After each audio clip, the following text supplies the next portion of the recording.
प्राचीन काल में बहुत बड़े मायावी मायासुर ने जब रुद्रदेव की कमनी कीर्ति में कलंक लगाना चाहा, तब इन्हीं भगवान श्री कृष्ण ने फिर से उनके यश की रक्षा और विस्तार किया। राजा युधिष्ठिर जी ने पूछा, नारद जी, मैं दानव किस कार्य में जगदीश्वर भगवान शंकर का यश नष्ट करना चाहता था और भगवान श्री कृष्ण ने किस प्रकार उनके यश की रक्षा की, आप कृपा करके बतलाइए। नारद जी ने कहा, एक बार इन्हीं भगवान श्री कृष्ण से शक्ति प्राप्त करके देवताओं ने युद्ध में असुरों को जीत लिया, तो सब असुर मायावियों के परम गुरु मैदानों की शरण में गए। जब देवताओं ने असुरों पर विजय प्राप्त कर ली, तो सब के सब असुर मायावियों के परम गुरु मैदानों की शरण में गए। मैदानों ने कहा, हम ऐसे पुर की रचना करते हैं जिस पर देवता विजय प्राप्त नहीं कर पाएंगे। शक्तिशाली मयासुर ने सोने, चांदी और लोहे के 3 विमान बना दिए। वो विमान क्या थे? 3 पुर ही थे। इतने विलक्षण थे कि उनका कब आना हुआ, कब जाना हुआ, कितने शीघ्र से प्रकट होना, कितने शीघ्र से अंतर ध्यान हो जाना, और अपरिमित अस्त्र शस्त्र से, सामग्रियों से भरे हुए विमान। दैत्य सेनापतियों के मन में अब तो बड़ा उत्साह हो गया।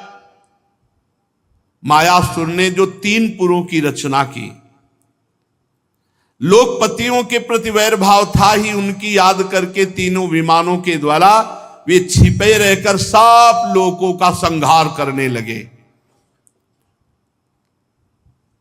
जब देखा कि मारने वाला कौन है दिखाई ही नहीं दे रहा है, तीनों पुर बिजली की तरह यहां से वहां, वहां से वहां, अस्त्र शस्त्रों की वर्षा और प्रजा का नाश। अब सब लोकपाल भगवान शंकर की शरण में गए, प्रार्थना की कि प्रभु, हम सब का विनाश हो रहा है, अब आप ही रक्षा कर सकते हो। त्रिपुर में रहने वाले असुर हमारा नाश कर रहे हैं, हे देवादिदेव महादेव, आप हमारी रक्षा कीजिए।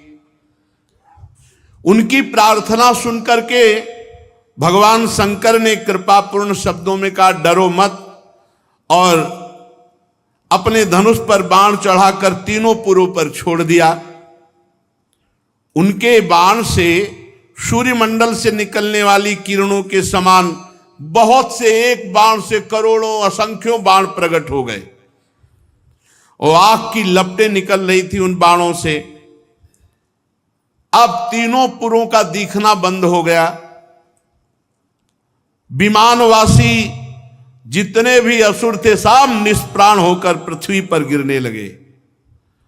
महामायावी मैं दानव बहुत से उपाय जानता था, वो सब दैत्यों को उठा लाया और अपने बनाए हुए अमृत कुंड में डाल करके पुनः जिला दिया।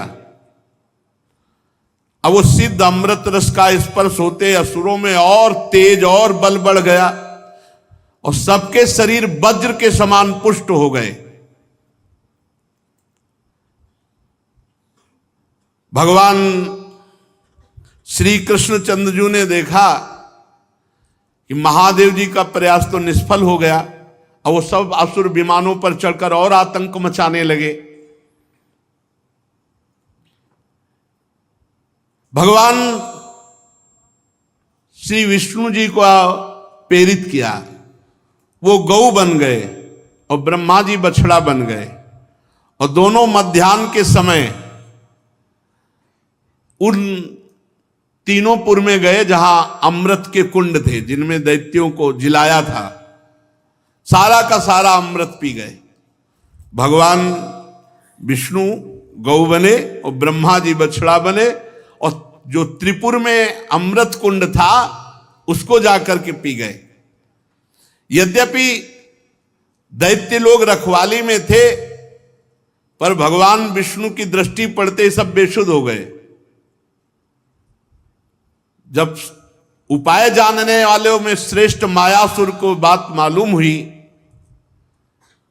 तो उसने विचार किया कि भगवान श्री हरि तो बड़े सामर्थ्यशाली हैं। अमृत रक्षकों से उन्होंने कहा, भाई शोक मत करो, देवता असुर मनुष्य कोई भी प्राणी ऐसा नहीं है जो भगवान के विधान को मिटा सके। इसलिए जो होना है वही होगा, जो हरि चाहेंगे वही होगा। सबसे बड़े मायापति हरि हैं, जिनके आगे किसी की माया काम नहीं करती। मायासुर ने ऐसा कहा। इसके बाद भगवान श्री कृष्ण ने भगवान शंकर से कहा, प्रभु अब वार कीजिए, अब प्रहार कीजिए। और एक रथ का निर्माण किया। धर्म को साक्षात रथ, ज्ञान को सारथी, वैराग्य को ध्वजा, ऐश्वर्य को घोड़े, तपस्या को धनुष, विद्या को कवच, क्रिया को बाण और अन्यान्य शक्ति अन्यान्य वस्तुओं का निर्माण किया। भगवान शंकर ऐसे रथ पर विराजमान हुए। पिनाकपाणी भगवान शंकर ने अभिजीत मुहूर्त में धनुष पर बाण चढ़ाया और तीनों दुर्भेद्य विमानों को भस्म कर दिया। इसलिए एक नाम पड़ा त्रिपुर विनाशक।